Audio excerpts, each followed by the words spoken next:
Kali ini saya ingin berdiskusi tentang tahap menyerah atau surrender.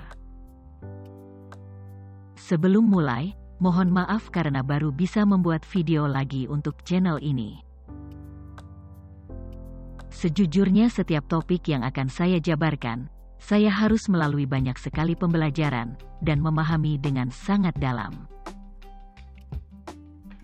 Agar bisa disampaikan dengan jelas dan bisa mencerahkan jiwa kita bersama. Banyak kesalahpahaman tentang tahap surrender ini.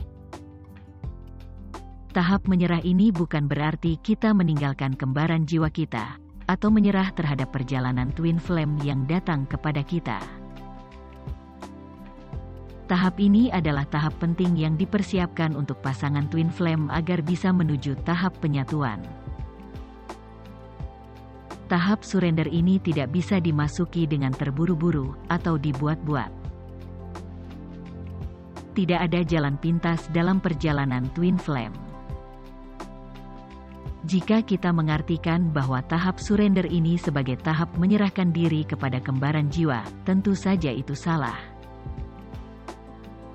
Apalagi untuk orang yang terbiasa mandiri, mengartikan tahap surrender dengan penyerahan diri total kepada kembaran jiwa, sudah pasti akan bertentangan dengan dirinya. Dan untuk orang yang terbiasa dengan kemelekatan, paham menyerahkan diri kepada kembaran jiwa akan menjadi kegembiraan baginya, karena kebiasaan melekat akan terpenuhi, padahal pemahaman ini salah besar.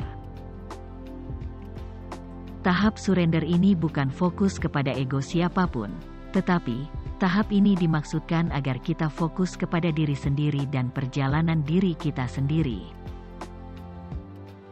Karena, ketika kita fokus pada diri sendiri, dan perjalanan kita sendiri, saat itulah kita dapat menyembuhkan luka-luka dan melanjutkan tahap berikutnya. Kita bisa tetap berada dalam perjalanan twin flame sambil memasuki tahap surrender.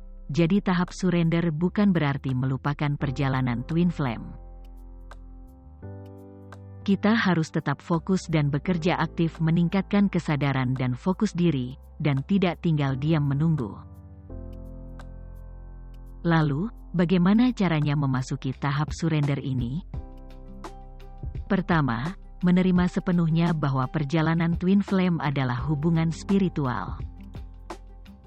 Perlu diingat bahwa koneksi ini datang bukan untuk membangkitkan naluri kita akan hubungan romantis dan tubuh fisik semata. Ingat juga bahwa jalan mencapai penyatuan dengan orang lain, sebenarnya fokusnya ke dalam. Contohnya, terkadang kita mengira obat tertentu bisa menyembuhkan sakit yang selama ini kita derita. Tetapi kemudian hari kita menemukan, dengan menenangkan diri di suatu tempat yang sepi dan damai, bisa menghilangkan penyakit tersebut. Inilah yang harus kita pahami bahwa melanjutkan perjalanan kembar jiwa ini adalah dengan fokus pada area lain dalam hidup kita. Biasanya area lain yang kita fokuskan tadi akan membangkitkan faktor lain dalam diri, seperti intuisi yang semakin tajam atau hati yang sembuh dan semakin lembut. Kedua, jangan bandingkan diri kita dan kembaran jiwa dengan cerita yang kita dengar dari pasangan twin flame lain. Setiap pasangan twin flame memiliki kisahnya sendiri, masing-masing memiliki benang merah yang terkait dengan pola berbeda. Bukankah setiap manusia dibesarkan, kemudian mendapat pengalaman dan luka hidup yang berbeda? Dengan tidak membandingkan diri kita dan kembaran jiwa dengan perjalanan twin flame orang lain, merupakan langkah ke arah yang benar. Ketiga, fokus dan tetap kuat untuk fokus dengan diri sendiri di dalam perjalanan twin flame. Kenapa ditekankan untuk tetap fokus?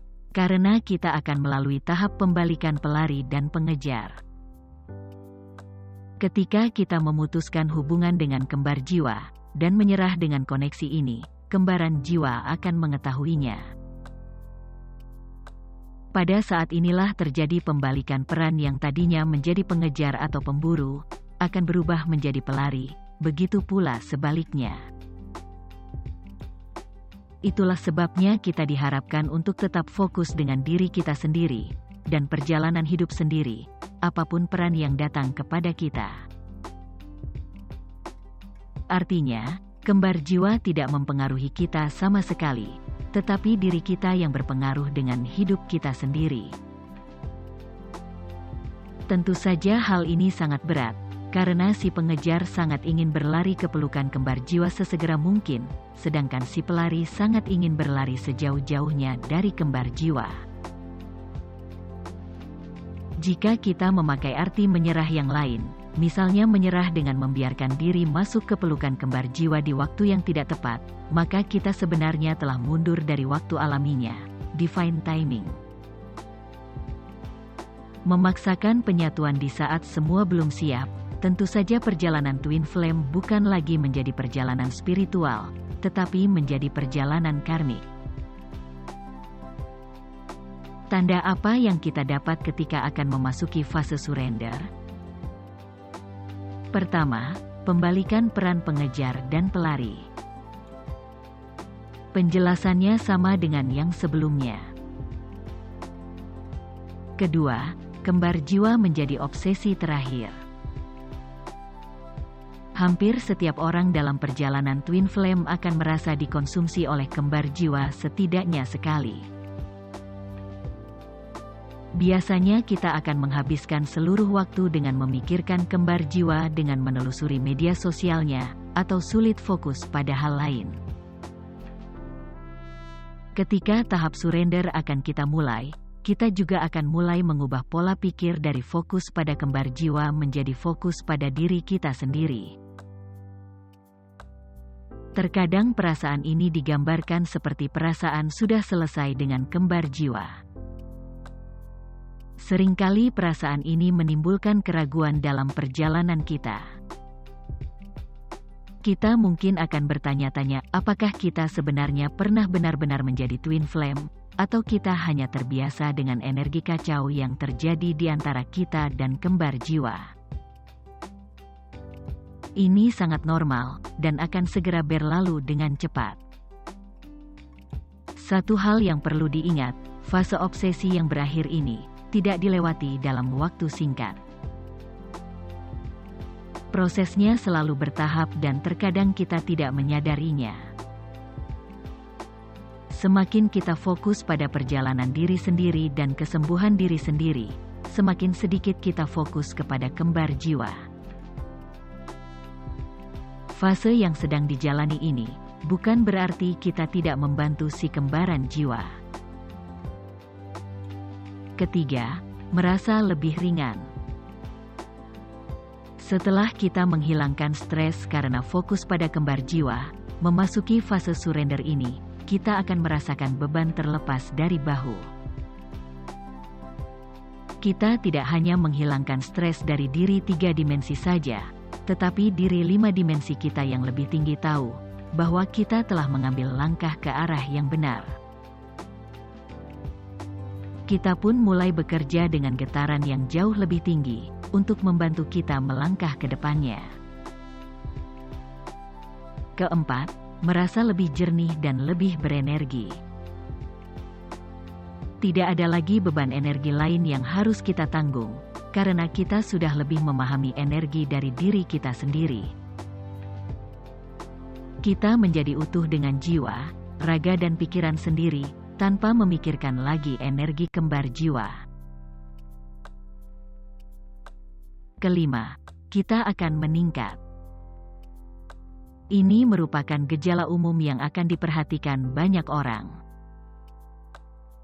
Tahap surrender memberi kita energi jernih dan lebih tinggi untuk membantu kita menuju tujuan ke depan.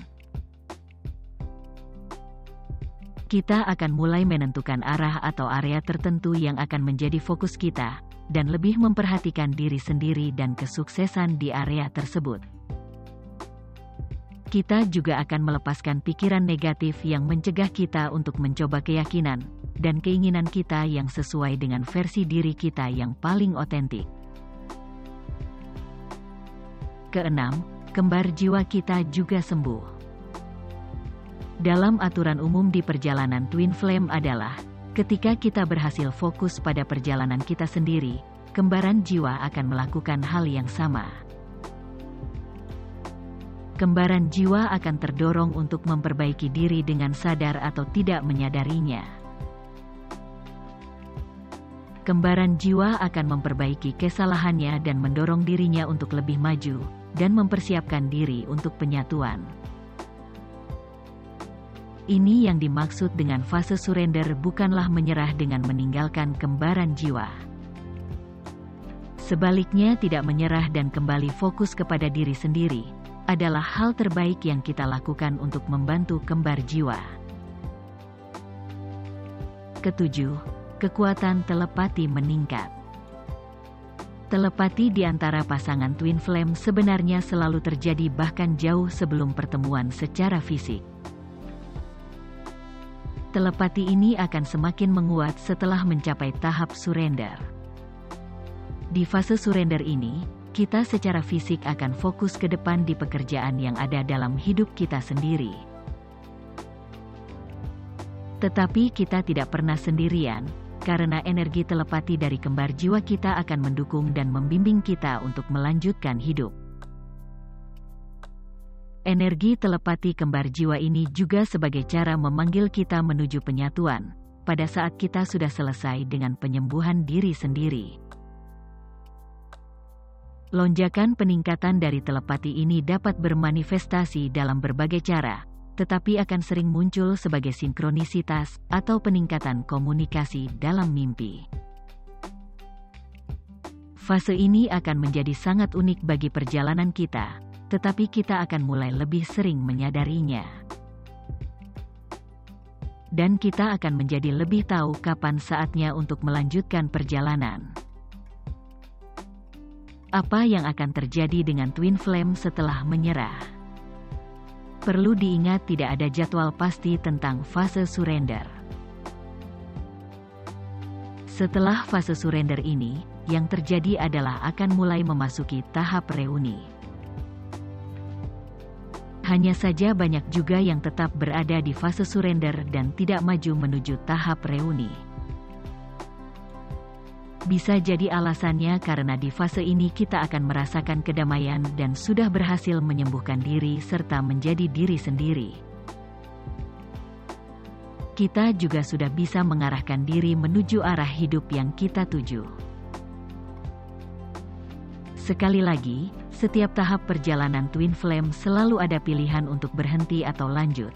Pilihan itu berada di tangan masing-masing manusia yang menjalaninya. Demikian pembahasan kali ini. Terima kasih dan semoga bermanfaat.